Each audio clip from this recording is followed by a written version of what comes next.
Good morning बच्चों, बहुत बहुत स्वागत है आप सभी का क्लास 10th में। कल हमने आपको सामने एक चार्ट दिख रहा है, इसके बारे में चर्चा किया था।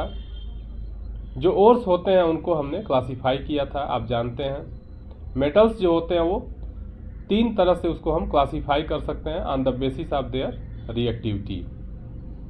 कुछ ऐसे होते हैं जो हाईली रिएक्टिव होते हैं, बहुत ज़्यादा अक्रियाशील होते हैं।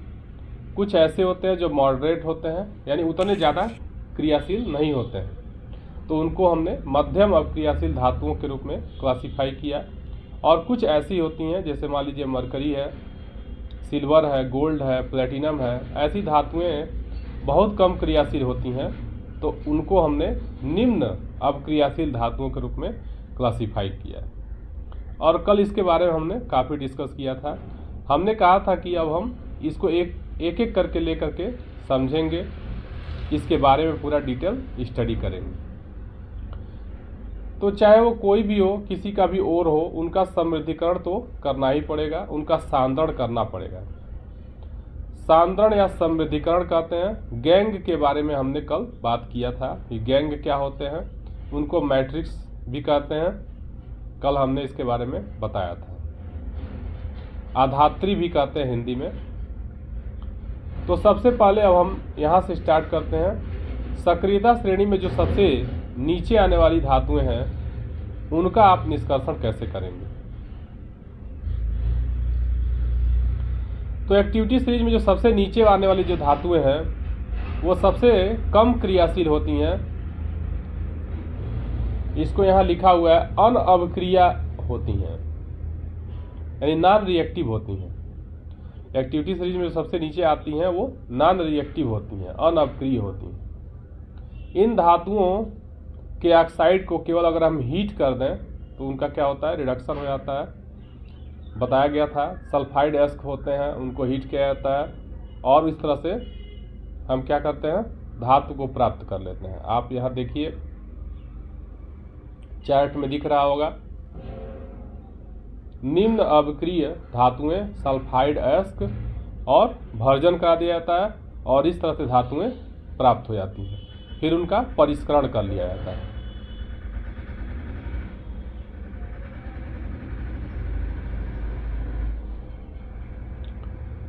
तो एग्जाम्पल के तौर पे क्या लिया गया है, एग्जाम्पल के तौर पे सिनेबार लिया गया है। ठीक है, मरकरी का अयस्क है, इसको हिंदी में पारद लिखा हुआ है, इसका एक अयस्क है। क्या करते हैं, एयर के प्रेजेंस में हीट कर देते हैं। आप जानते हैं कि भर्जन क्या होता है, रोस्टिंग क्या होता है।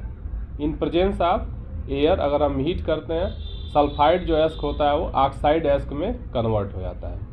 तो थोड़ा सा हम क्या करते हैं, इस रिएक्शन के बारे में बात करते हैं। जो रिएक्शन आपके सामने दिख रहा है, मर्क्यूरस सल्फाइड है, इसको क्या किया गया है, हीट किया गया है।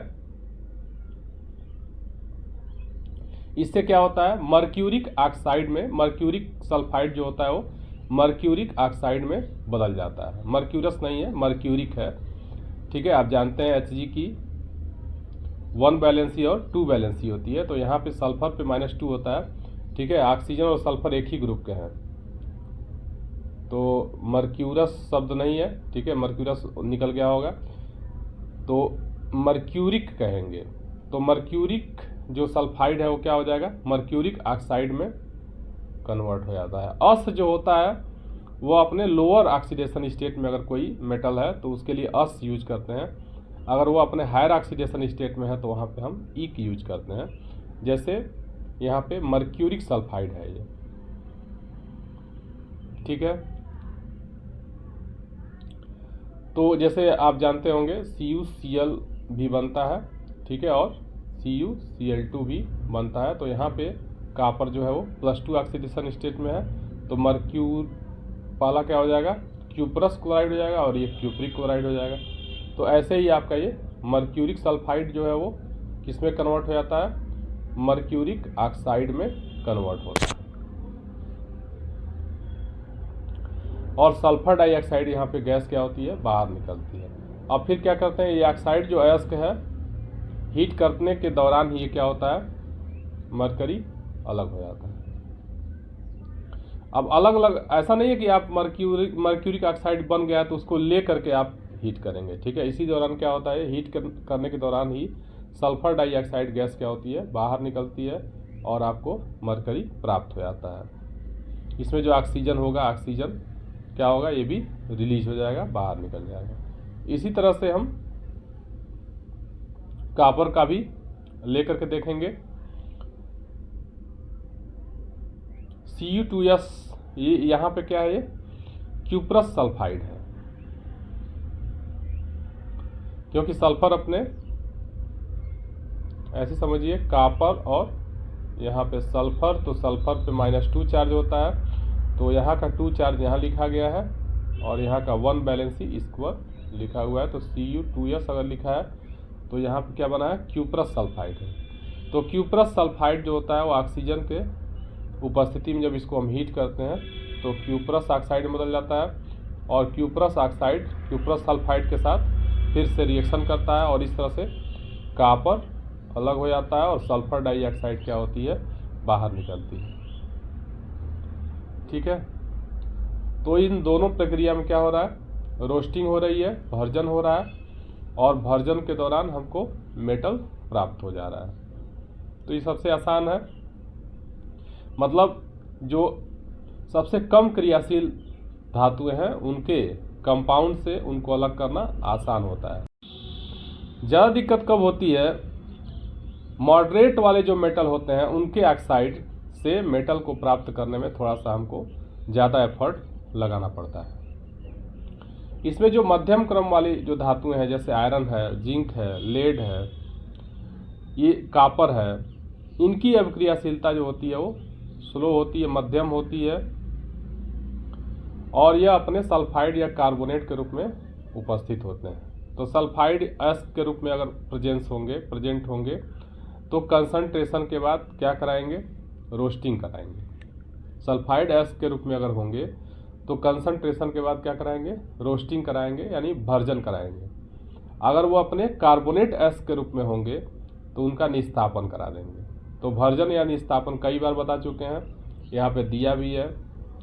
आप क्या करेंगे, परावर्तनी भट्ठी एक होती है, रिवर्बरेटिव फर्नेस होती है, हीट कर देंगे, किसके उपस्थिति में, एयर की उपस्थिति में, यानी ऑक्सीजन की उपस्थिति में। इसको हम भर्जन कर देंगे और केवल हम हीट कर देंगे बिना ऑक्सीजन के प्रेजेंस में, उसके मेल्टिंग पॉइंट से कम टेम्परेचर तक हीट करेंगे, ठीक है, जिससे डिकम्पोज ना हो, तो उसको हम निस्तापन कर देंगे। इसमें कौन कौन सी क्रियाएं होती हैं इसको समझ लेते हैं। निस्तापन और भर्जन की जो प्रक्रिया है उसको हम अपने शॉर्ट वीडियो में भी बताए हैं, इम्पॉर्टेंट है, कई बार पूछा जाता है बोर्ड के एग्जाम के लिए भी और कंपटीशन के पॉइंट ऑफ व्यू से भी ये इम्पॉर्टेंट है। तो भर्जन में क्या होती है इसको समझाया हुआ है। जैसे जिंक सल्फाइड है, इसको ऑक्सीजन के उपस्थिति में हम हीट करते हैं तो क्या होता है, सल्फाइड जो है वो ऑक्साइड में कन्वर्ट होता है। यानी सल्फाइड ऑक्साइड में कैसे बदलता है, वास्तव में आप जानते हैं किसी भी केमिकल रिएक्शन में ऐसा नहीं है कि कोई एटम जो होता है वो दूसरे एटम में कन्वर्ट हो जाता है, ऐसा नहीं होता है, ठीक है, आप पढ़ चुके हैं। यहाँ पे क्या होता है, केवल रीअरेंजमेंट होता है एटम्स का। परमाणुओं का क्या होता है, पुनर्व्यवस्था होती है परमाणुओं की, ठीक है, रीअरेंजमेंट होता है। और सल्फर डाइऑक्साइड इसमें से क्या होती है, गैस बाहर निकलती है। चलिए अब बात करते हैं निस्तापन की। तो जिंक जो है वो कार्बोनेट के रूप में भी पाया जाता है और सल्फाइड एस के रूप में भी पाया जाता है। तो अगर जिंक कार्बोनेट एस के रूप में उपस्थित है, आप क्या करेंगे, जनरली अगर उसको हम हीट कर देते हैं तो हीट करने से क्या होता है, कार्बोनेट जो होता है वो ऑक्साइड में बदलता है और यहाँ पे कार्बन डाइऑक्साइड गैस बाहर निकलती है। ऊपर क्या हो रही थी, सल्फर डाइऑक्साइड गैस बाहर निकल रही थी। अब हम जब ऑक्साइड अयस्क प्राप्त कर लिए उसके बाद क्या कराएंगे, इसका रिडक्शन करा देंगे, अपचयन करा देंगे। अपचयन कराने के लिए क्या करते हैं, इसके लिए आप डिटेल पढ़ेंगे क्लास जब 12th में जाएंगे, ठीक है, तो वहाँ पे और ज़्यादा इसके बारे में पढ़ेंगे। इलिंघम डायग्राम एक है, उसके माध्यम से आप समझेंगे कि कौन सा हम रिड्यूसिंग एजेंट यूज करेंगे और कितने टेम्परेचर पर उसको हम हीट करेंगे, ठीक है, वो बताएगा। वहाँ पे आप समझेंगे गिब्स एनर्जी वर्क का जो कॉन्सेप्ट है, ठीक है, वहाँ पे आपको समझाया जाएगा। अभी फ़िलहाल इतना समझिए कि कार्बन कोक जो होता है, कोक मिला करके हम क्या करते हैं, इसको हीट कर देते हैं। तो जब हीट करते हैं तो जिंक ऑक्साइड जो होता है वह किस में बदल जाएगा, जिंक में बदल जाएगा। वास्तव में क्या होता है, कार्बन जो होता है वो ऑक्सीजन से रिएक्शन करता है और कार्बन मोनो ऑक्साइड में कन्वर्ट हो जाता है और इस तरह से जिंक मेटल हमको प्राप्त हो जाता है।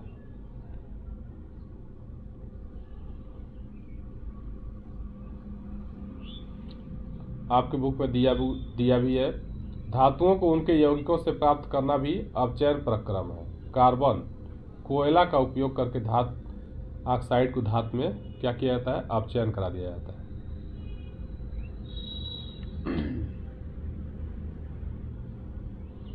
ऐसे ही MnO2 को एल्युमिनियम से रिएक्शन करा करके Mn प्राप्त किया जाता है और एल्यूमिना प्राप्त किया जाता है। जब मैग्नीज डाइऑक्साइड को एल्युमिनियम चूर्ण के साथ हीट किया जाता है तो निम्न अपक्रिया होती है, दिया हुआ है, यानी इनका क्या किया गया है, विस्थापन करा दिया गया है। डिस्प्लेसमेंट रिएक्शन के द्वारा भी हम क्या कर सकते हैं, प्राप्त कर सकते हैं।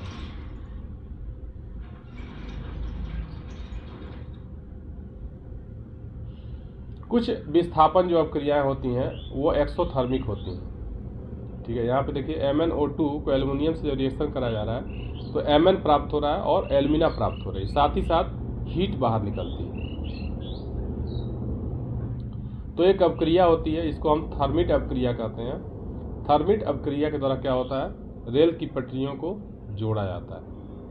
इसके बारे में भी हमने एक शॉर्ट वीडियो बनाया हुआ था कि देखिए इसमें जो टॉपिक्स हैं, कुछ जो इम्पोर्टेंट छोटे छोटे जो टॉपिक्स हैं, इनके लिए मैंने शॉर्ट बनाया है, आप उसको जा कर के वहाँ देख लीजिए। ये जो टॉपिक्स हैं, जो छोटे छोटे टॉपिक्स हैं, वो किसी न किसी कंपटीशन में पूछे जाते हैं। जो मेरा ये सब्जेक्ट है जिसमें मैं आपको समझा रहा हूँ, बहुत ज़्यादा इसमें मिर्च मसाला लगाने की कोशिश नहीं की गई है। टू दी पॉइंट जो भी चीज़ें हैं, जो ओरिजिनल चीज़ें हैं, उसको बताने का प्रयास किया गया है, ठीक है। तो आप ऐसे ही इसको आप पढ़िए, बेनिफिट है। थोड़ा सा इधर उधर की चीज़ों को कम बताया गया, इसलिए हो सकता है कि उतनी मतलब इंटरेस्ट थोड़ा सा कम आ रहा हो, लेकिन देखिए वास्तव में जब आप साइंस पढ़ेंगे तो आपको ऐसे ही अडाप्ट करना है। ऐसे ही आप अडाप्ट करेंगे तो ज़्यादा बेनिफिशियल होगा।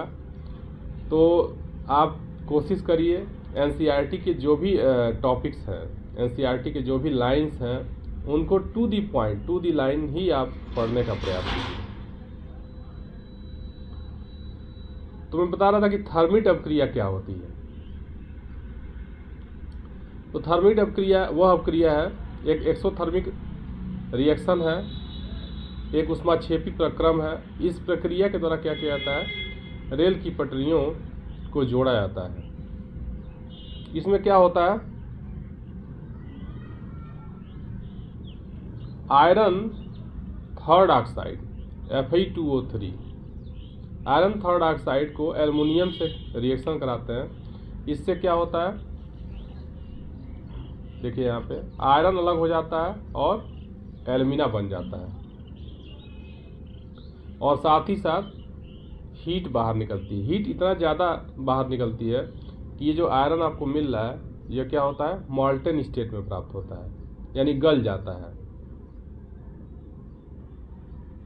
और यही गल जाएगा, जब गलेगा तो दो पटरियों को, लोहे की जो दो दरारें होती हैं उनके बीच में अगर हो गई हैं, या दो पटरियों को जोड़ा जा रहा है, तो ये गला हुआ जो लोहा होता है, पिघला हुआ जो लोहा होता है, उनको जोड़ देता है।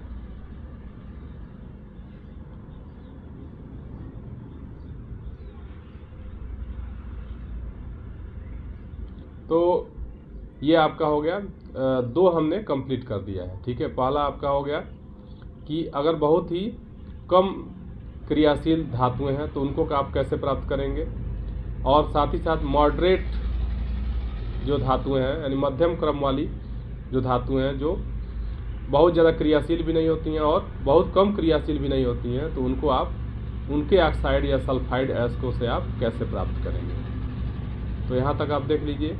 इसके बाद जो अगला लेक्चर हमारा है, इसमें आप देखेंगे कि जो बहुत ज़्यादा क्रियाशील धातुएं हैं उनको आप कैसे प्राप्त करेंगे।